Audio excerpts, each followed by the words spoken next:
If you can't get around that, you have to go to the private sector so that you can deny anything you want based on your religious beliefs. And I would be right there to support you.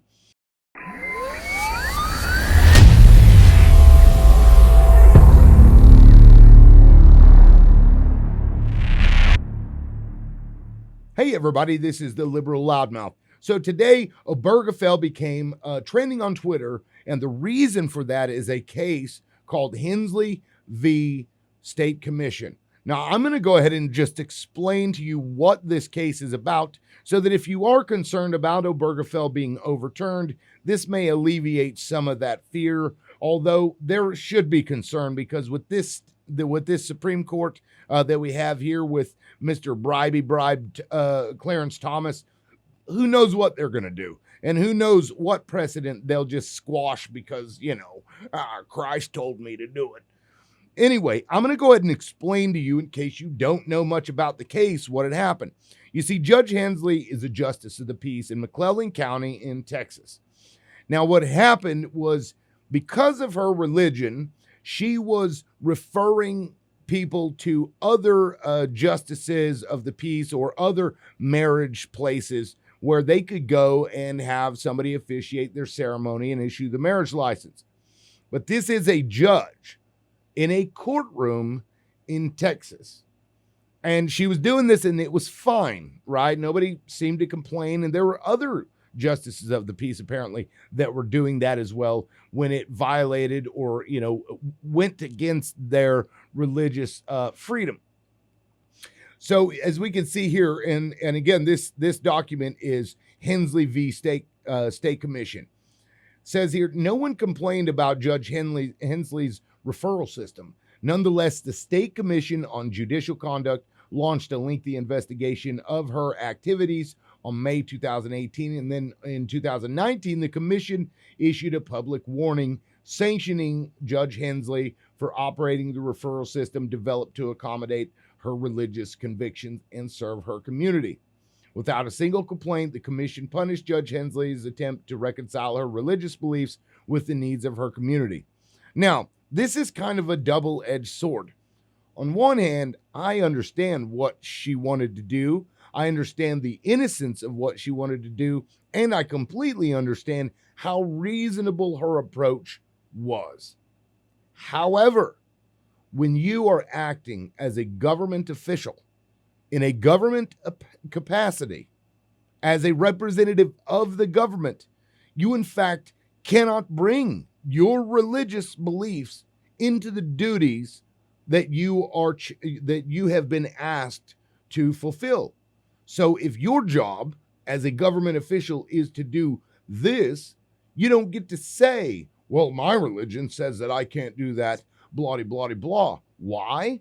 Because the First Amendment says that the government can't respect the establishment of religion, any specific religion.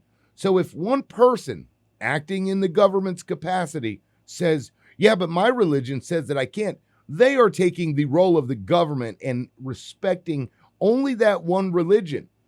When you are doing a government job, you don't get to do that. You shouldn't do that. And if you can't get around that, if you don't like it, you can go work in the private sector and do exactly what that web designer who brought that fraudulent case before the Supreme Court and won, do what she did, which was say, I don't want to do websites for gay people. Honey, let me tell you, gay people don't want you to do their websites. Promise you that. And nobody did. She made the case up. But anyway, I'm getting off topic. So Judge Hensley, I get what is going on there. I understand it. I can sympathize with your position, and it does kind of suck that you're in that position. But the thing that I can say, if you really are that adamant about not participating in issuing gay marriages, then go to the private sector and you will never have to do that ever again. You do not have to work for the government, okay? You just don't.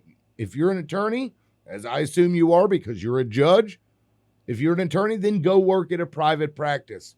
Sorry about you. When you're a government employee, you don't get to take your religion and impose it onto others. You don't get to do that. Now, I believe that Texas was right to call you out for doing that because you are operating in an official capacity.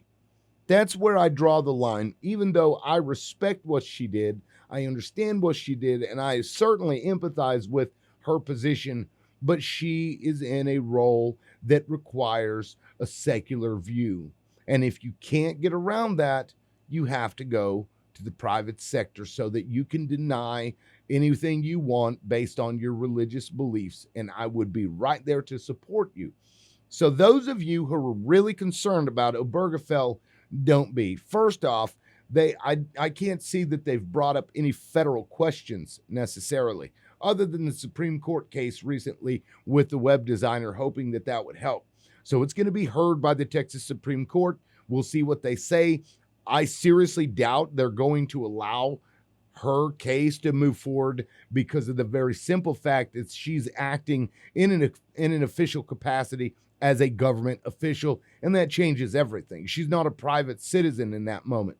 So I don't see that this is going to go anywhere, but right, just because of that. And it may seem like splitting hairs to some people, but it's not. It is important that the government never act in a way that imposes belief systems onto others or denies belief systems for others in any way whatsoever, ever. We're talking teachers, whether you're an accountant or whatever. You don't get to make that determination because you're a government employee. And if you don't like it, again, get a different job. All right, guys, that's it for today. We'll see y'all next time. Peace.